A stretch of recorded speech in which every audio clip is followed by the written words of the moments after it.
ഓ, തന്നോട് ഞാൻ പല പ്രാവശ്യം പറഞ്ഞിട്ടില്ലേ പരിപാടിക്ക് പോകുമ്പോ കുടിക്കരുതെന്ന്. ഇങ്ങനെ പോയാൽ തന്നെ പറഞ്ഞയക്കാൻ ഞാൻ നിർബന്ധിതനാവും. ഒന്നുമില്ലെങ്കിൽ താനൊരു മുസ്ലിം അല്ലടോ. ആണച്ചോ, അതുകൊണ്ടാണല്ലോ ഞാൻ വൈൻ മാത്രം അടിച്ചത്. മതി മതി, താൻ ഈ കുടിച്ചു കളയുന്ന കാശുണ്ടെങ്കിൽ തന്റെ ഭാര്യയ്ക്കും കുട്ടികൾക്കും കൊണ്ടുപോയി കൊടുത്തൂടെ? അല്ലെങ്കിൽ അയലൊക്കാർക്ക് ദാനെങ്കിലും ചെയ്തൂടെ? ഉള്ളവൻ ഇല്ലാത്തവന് കൊടുക്കണമെന്നാ ബൈബിളിൽ പറഞ്ഞിരിക്കുന്നത്. ഞങ്ങളുടെ ഖുർആനിലും അങ്ങനെയാണച്ചോ എഴുതിയിരിക്കുന്നത്. എന്നാ പിന്നെ അങ്ങനെ അങ്ങോട്ട് ചെയ്തൂടെ? മറ്റുള്ളവരുടെ ദുഃഖങ്ങൾ അറിഞ്ഞ് സഹായിക്കുന്നവനാണ് യഥാർത്ഥ മനുഷ്യൻ. ഉദാഹരണത്തിന് തനിക്ക് 2 വലിയ ബംഗ്ലാവ് ഉണ്ടെന്ന് അങ്ങോട്ട് വിചാരിച്ചോ. അതിൽ ഒരെണ്ണം താൻ ആർക്കെങ്കിലും ദാനം ചെയ്യൂ? ദാനം ചെയ്യച്ചോ, സത്യമായിട്ടും ദാനം ചെയ്യും. മേട്ടുക്കൻ. ഓ, അല്ലെങ്കിൽ തന്റെ വീട്ടില് 2 കോണ്ടസ കാർ ഉണ്ടെന്ന് അങ്ങോട്ട് വിചാരിച്ചോ. അതിൽ ഒരെണ്ണം താൻ ആർക്കെങ്കിലും ദാനം ചെയ്യൂ? ദാനം ചെയ്യച്ചോ. മിടുക്കൻ. അതും അല്ലെങ്കിൽ തന്റെ വീട്ടില് 2 സിന്ധി പശു ഉണ്ടെന്ന് അങ്ങോട്ട് വിചാരിച്ചോ. അതിൽ ഒരെണ്ണത്തിന് താൻ ആർക്കെങ്കിലും ദാനം ചെയ്യൂ? ചെയ്യില്ലച്ചോ. അതെന്താ? എന്റെ വീട്ടിൽ എനിക്ക് സ്വന്തമായിട്ട് 2 സിന്ധി പശുക്കൾ ഉണ്ടച്ചോ.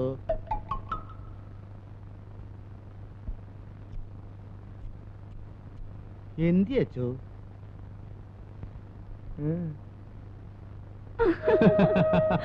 ലതയുടെ അമ്മ അറിയുമ്പോഴാണ് ഈ ചിരിയും കളിയൊക്കെ പോകാൻ പോകുന്നത്. അതേക്കുറിച്ചൊന്നും ഞാൻ കൂടുതൽ ആലോചിച്ചിട്ടില്ല. എങ്കിലും അമ്മ എതിര് നിൽക്കില്ലെന്ന എന്റെ വിശ്വാസം. എടാ, നമുക്കൊരു യൂണിയൻ ഉണ്ടാക്കിയാലോ?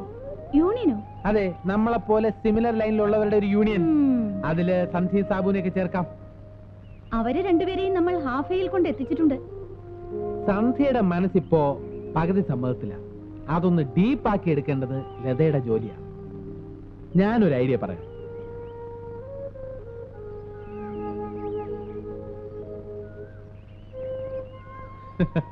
അതൊക്കെ ഓരോ ടെക്നിക്കാണ്. അതൊക്കെ പിന്നെ പറഞ്ഞുതരാം ആഫ്റ്റർ മാരേജ്. അയ്യോ, നമ്മുടെ സാബു അല്ലേ ഇരിക്കുന്നത്? യവനെന്താ എത്ര നേരത്തെ വന്നിരിക്കുന്നത്?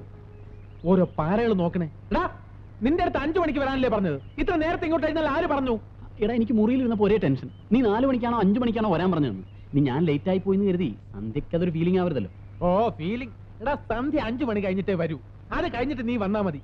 നിന്നെ കാണുമ്പോ ഒരു സർപ്രൈസ് ആവണം. സാബു നമ്മൾ പ്ലാൻ ചെയ്ത ഒന്നാണെന്ന് സന്ധ്യ അറിയല്ലേ? ഏയ്, നീ ഒരു കാര്യം ചെയ്യ്, പുറത്തു പോയി കുറച്ച് ഐസ്ക്രീം വാങ്ങിച്ച് തിന്നിട്ട് വാ. അതെ, എനിക്ക് തൊണ്ടവേദന കാരണം ഐസ്ക്രീം കഴിക്കാൻ പാടില്ല, അതല്ലേ? എങ്കിൽ ഞങ്ങൾക്ക് വാങ്ങിച്ചോണ്ട് വാ. പിന്നെ അടുത്തൊന്നും വേണ്ട, ദൂരെ ചെന്ന് ഒരിടത്തും കിട്ടാത്ത ഐസ്ക്രീം വാങ്ങിച്ചോണ്ട് വാ. 2 എണ്ണത്തിനെ ഒരു കുപ്പിയിലാക്കാൻ നമ്മൾ പെടുന്ന പാട് ദൈവത്തിനറിയാം. അപ്പൊ നമുക്കിട്ട് തന്നെ പണിഞ്ഞു. ഓ, അല്ല, ഞാൻ പോകുന്ന സമയത്താണ് സന്ധ്യ വരുന്നെങ്കിലോ? അതൊക്കെ ഞങ്ങൾ മാനേജ് ചെയ്തോളാം. ചെല്ല് ചെല്ല്.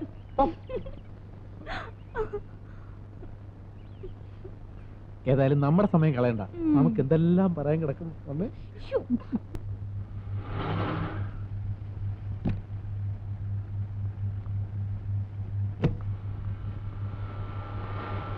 ഹലോ സന്ധ്യ.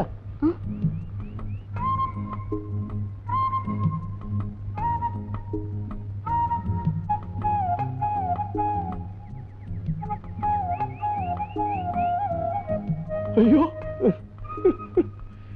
സന്ധ്യ, അങ്ങനെ അങ്ങ് പോയാലോ? സന്ധ്യ എന്ന് 2 വാചകം പറഞ്ഞത് വളരെ നന്നായി. ഇപ്പൊ ഒരുത്തനും വായി നോക്കി നിൽക്കാറില്ല. ഞാനും ഇവനെ ശരിക്കൊന്ന് ഫയർ ചെയ്യും. പിന്നെ ഞങ്ങളൊരു ഗ്യാങ് ആണെന്ന് കരുതി സന്ധ്യക്ക് എന്നോട് വിരോധമൊന്നും തോന്നരുത്. എന്റെ മമ്മി ഡാഡി സ്റ്റേറ്റ്സ്മാൻ. നാട്ടിലാണെങ്കിൽ ഏക്കർ കണക്കിന് എസ്റ്റേറ്റ്, ബംഗ്ലാവ്.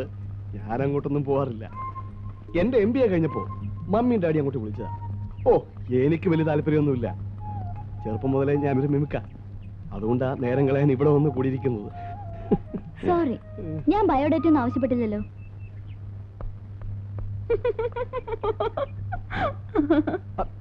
ലീലാമ്മയോ? ഓ, നിർത്തേ. ഞാൻ തന്ന കത്തിന് മറുപടി ഒന്നുമില്ല. അല്ല, ഇങ്ങനെ ഇരുന്നാ മതിയോ? എന്താ പരിപാടി പറ. എല്ലാരും വരട്ടെ. എസ്റ്റേറ്റ് മുതലാളി വരുന്നുണ്ട്.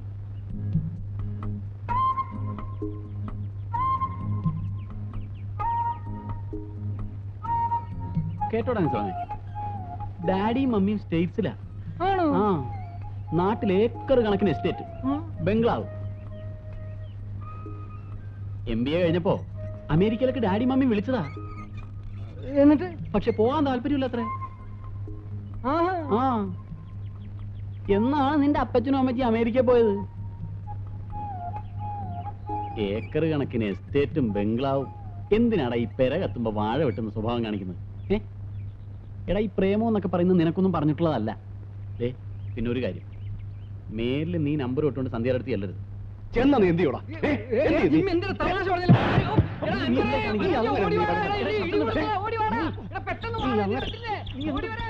നിനക്ക് മാത്രം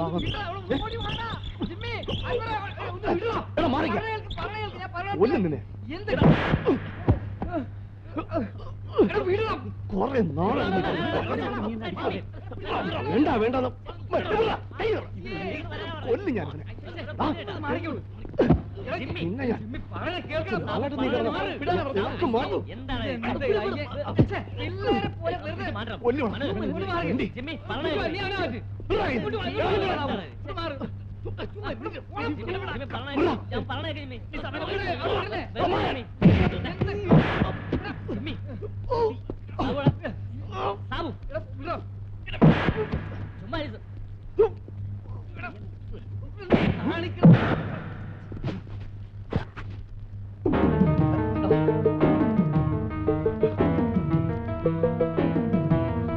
വേണ്ട വേണ്ട സാബു വേണ്ട വേണ്ട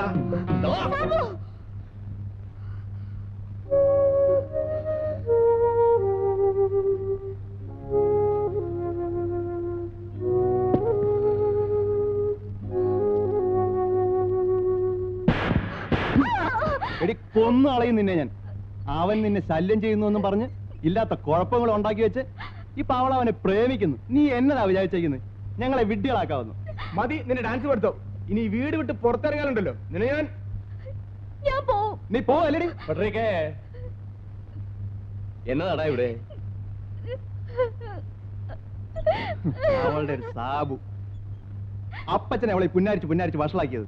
ഓ സാബു അന്നത്തെ കക്ഷിയല്ലേ? അതിന് നീ എന്നാത്തിനാടാ ഇവളെ തല്ലുന്നേ? അവന്റെ കൈയും കാലും അങ്ങ് തല്ലി കൊടുത്തേരെ. ആ കൊല്ലരുത്, കൊന്നാലേ ഈ കേസും പണ്ടാരവും ഒക്കെ. അവനോട് ചോദിക്കുന്നതിന് മുമ്പ് അച്ഛനിട്ടാ രണ്ട് കൊടുക്കേണ്ടത്.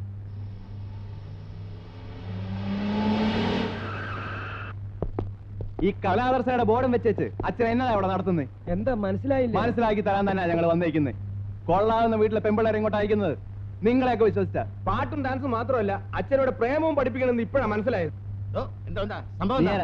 നീ ആരാന്ന്? ഇവനൊക്കെ ആയിരിക്കും ഇവിടുത്തെ ഏജന്റന്മാര്. പോകാൻ തന്നെ ഞങ്ങൾ വന്നേക്കുന്നത്, ഇവിടെ കടക്കാനൊന്നുമല്ല. ഓ നിങ്ങളൊന്ന് സമാധാനായിട്ടിരിക്കും. സമാധാനമായിട്ട് ഇരിക്കാനല്ല, സമാധാനം കെട്ടേച്ച് അങ്ങോട്ട് പോന്നിരിക്കുന്നത്. ഇത് പണ്ടേ തല്ലിപ്പൊളിച്ച് കളയേണ്ടതായിരുന്നു. ഇങ്ങോട്ട് വേണം തല്ലി പൊളിക്കാൻ.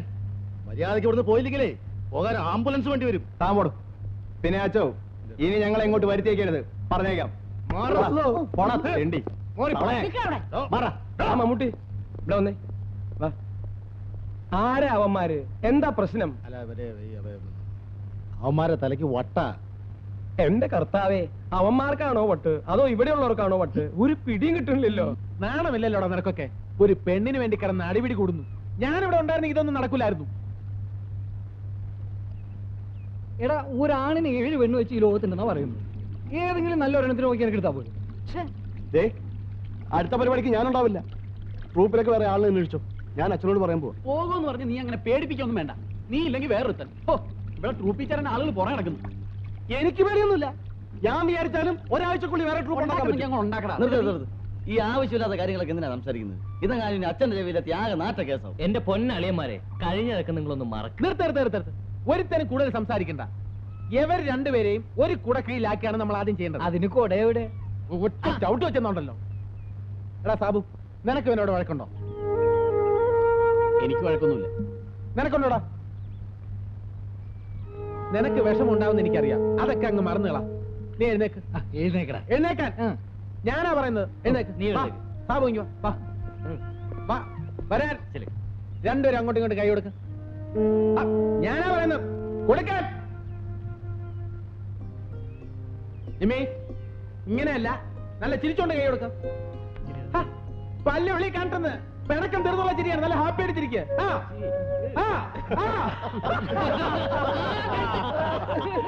എങ്ങനെയുണ്ടാ?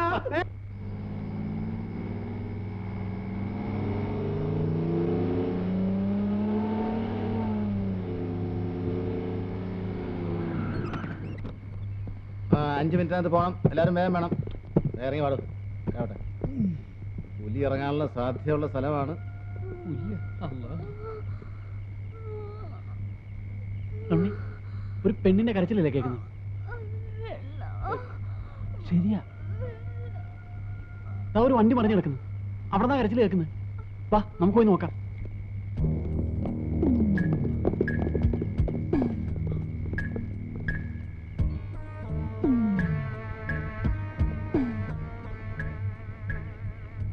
അയ്യോ, ഒരു അനക്കമില്ല.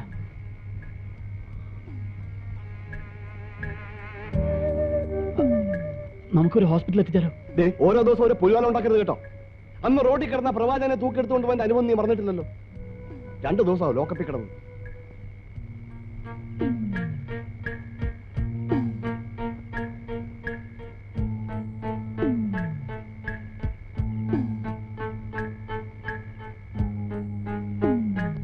മതി മതി സഹായിച്ചത്. കാലത്ത് എന്നില്ലെങ്കിലേ പുറംകളി കളിക്കാൻ പോയെന്നും പറഞ്ഞ അച്ഛൻ ബഹളം കൂട്ടും. വാ, മതി മതി മതി, വാ വാ വാ. ഞാൻ എന്റെ പാടും വരാൻ. അയാൾ കിടന്ന് വിളിച്ചു പോകുന്ന എന്തില്ലേ? എന്തായാലും മനുഷ്യത്വം ഇല്ലാത്ത പരിപാടിയാണ് നമ്മൾ കാണിക്കുന്നത്.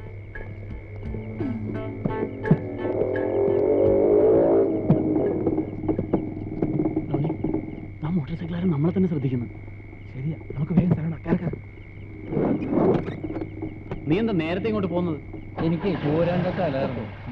ആ, എന്നാ വണ്ടി വിടും. പോവാ പോവാ.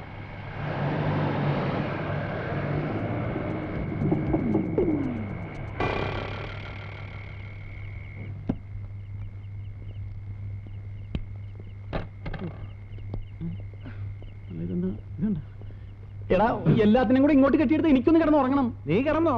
നേരം വെളുത്ത് ബസ് ഓടാൻ തുടങ്ങിയാൽ ഞങ്ങൾ അങ്ങ് പോയേക്കും. നമുക്കൊരു ചായ പിടിച്ചിട്ട് അന്തരൂന്റെ കട തുറന്നു.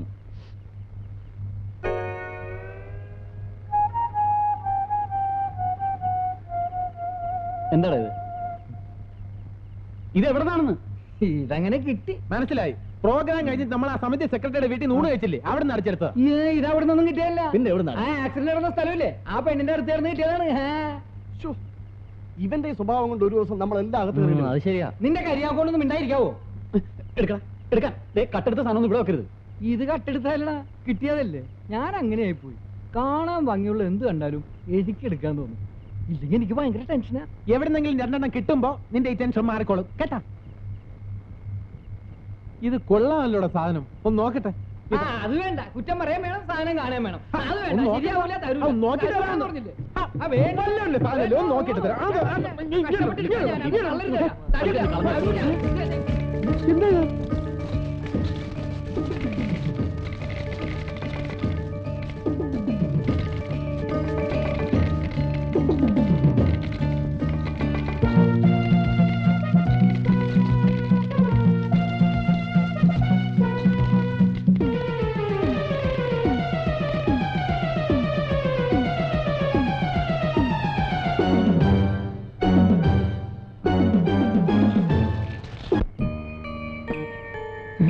ഇതെന്താടാ തിളങ്ങണത്? ഇത് ഡയമണ്ട്സ് ആണെന്ന് തോന്നുന്നു. ഇത് ഒറിജിനൽ ആണോ ഡ്യൂപ്ലിക്കേറ്റ് ആണോ? ഒറിജിനൽ രത്നം തന്നെ. ദേവിന്റെ അത്ര എഴുത്ത് ഒന്ന് വായിക്കട വേഗം. എന്താണ് ഈ എഴുതിയിരിക്കുന്നത്? ഇതെന്താണിത്? അറബിയാ? ഉറുദുവാ? ഒന്നും മനസ്സിലാവുന്നുമില്ല.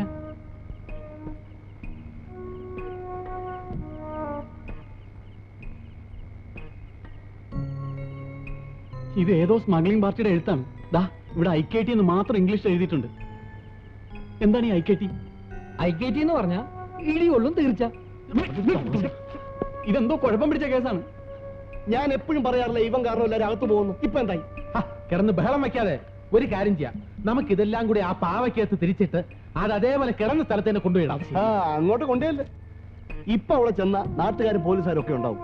നമുക്ക് സ്മഗ്ലിംഗ് പാർട്ടിയായിട്ട് ബന്ധമുണ്ടെന്ന് പറഞ്ഞ് എല്ലാത്തിനും പിടിച്ച് അകത്തിടും. ഇതെന്തിനാണ് അവിടെ കൊണ്ടുവെക്കണത്? നമുക്ക് വിറ്റ് പങ്കിട്ടെടുക്കാം. വിൽക്കാനോട്ട് കൊണ്ടില്ലേ? ഞാനില്ല. എടാ, നമ്മളെ ബുദ്ധിമുട്ടിലറിഞ്ഞ് ദൈവം തന്നായിരിക്കും. ഒരു 10-25 ലക്ഷം രൂപയുടെ ഡയമണ്ട്സ് ഉണ്ട്. അതൊന്നും ശരിയാവൂല. ഇത് നമ്മുടെ കയ്യിൽ വെച്ചോണ്ടിരുന്ന പോലീസിന്റെ ഇടികൊള്ളും എന്നുള്ള കാര്യം ഉറപ്പാണ്. പിന്നെ ഇപ്പൊ എന്ത് ചെയ്യണമെന്നാ പറയണത്? ഒരു ഐഡിയ.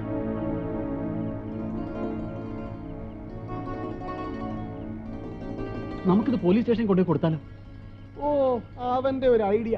കൊണ്ടുപോടാ. അവരുടെ കൈ കിട്ടിയ തെളിയാത്ത വല്ല കേസും ഉണ്ടെങ്കിൽ അതുവരെ അവരിടിച്ച് തെളിക്കും. പിന്നെ പുറത്തു വരുമ്പോ മുഖം അലോനി പാത്രത്തിൽ ലോറി എറി വരിക്കും. എന്നാലേ നമുക്കിത് അച്ഛനെ ഏൽപ്പിക്കാം.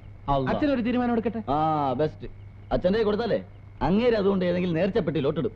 നേർച്ച വീഴുന്നത് കള്ളപ്പണമാണോ മോഷണ സ്വത്താണോ എന്ന് പള്ളിയിലോ അമ്പലത്തിലോ പോയി ചോദിക്കാനുള്ള നിയമമില്ലല്ലോ. തൽക്കാലം നമുക്കിത് എവിടെയെങ്കിലും സൂക്ഷിച്ചു വെക്കാം. ഇതിന്റെ ആഫ്റ്റർ എഫക്ട് അറിഞ്ഞിട്ട് എന്താണ് വേണ്ടതെന്ന് ആലോചിക്കാം. നമ്മളിത് ഇപ്പൊ എവിടെ കൊണ്ടുപോയി വെക്കും? വേറെ എവിടെയും വെക്കണ്ട, ഇവിടെ തന്നെ ഇരിക്കുന്നല്ലേ നല്ലത്. അതെടാ, ഇവിടെ വെക്കണ്ട, അവസാനം പോലീസ് എന്നെ പൊക്കും. ഭദ്രമായിട്ട് വയ്ക്കാൻ നമുക്കൊരു സ്ഥലമുണ്ട്.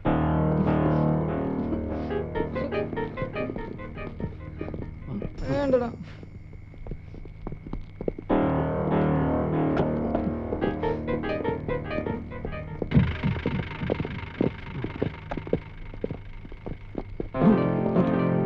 ഇതും ആരുടെങ്കിലും കൊടുക്കാം. വേണ്ടടാ, വേണോ എന്തിനാ?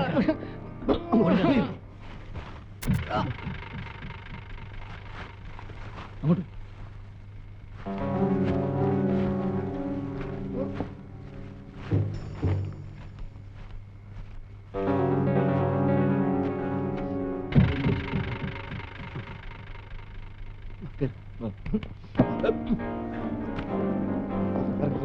എന്റെ പാവ അല്ലേ കണ്ട അങ്ങോട്ട് പോടാ. നടക്കണം.